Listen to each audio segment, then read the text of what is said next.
Lil But Mighty!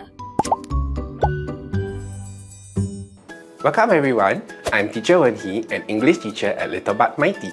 It's my first video post and I'm excited to get started on today's topic, so let's get to it. Do you often struggle with identifying between lie and lay? Not to worry, as many people tend to mix these two verbs up.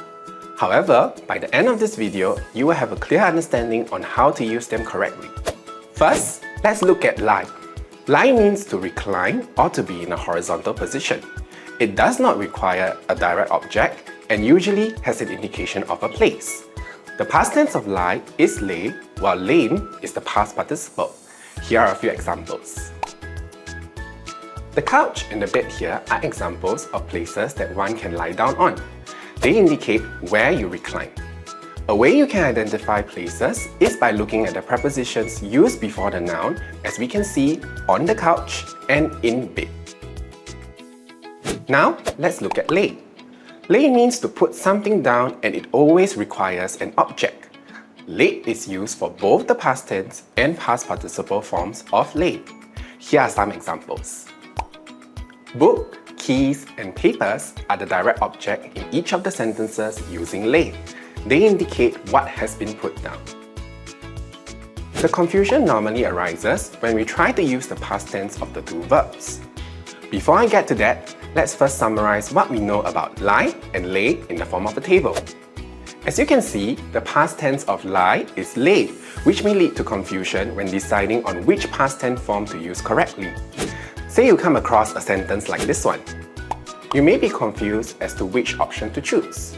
Not to worry, you can easily apply the following steps to help you. Step 1. Check for the tense. Read the sentence carefully to see if there are any clues to tell you the tense. In this particular sentence, the verb went tells you that the action takes place in the past tense, so you can safely cancel out lie because it is in the present tense form. Step 2. Apply the where or what rule. Here, the phrase down next to her sister tells us where Amanda was lying down and there is also no direct object.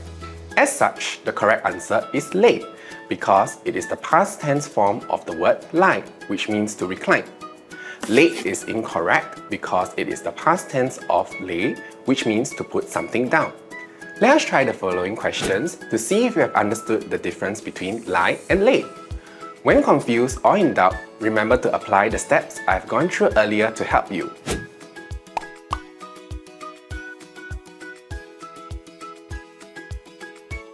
Let's see how you did. Here are the answers. If you have identified the phrase on my bed as a place and the present tense time marker every night, you would have selected option 1, lie, as your answer, should be in present tense.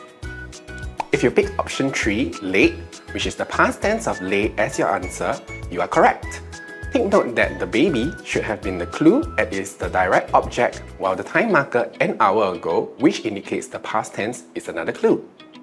This one is a rather tricky one, but if you got the correct answer, then well done. Similar to the previous question, the phrase, the papers, indicate the direct object. However, the answer is option 3, as the question is also testing your knowledge of the past perfect tense. Since the act of putting the papers on the desk was the earlier of the two actions in the past, the right answer is the past perfect tense, had laid.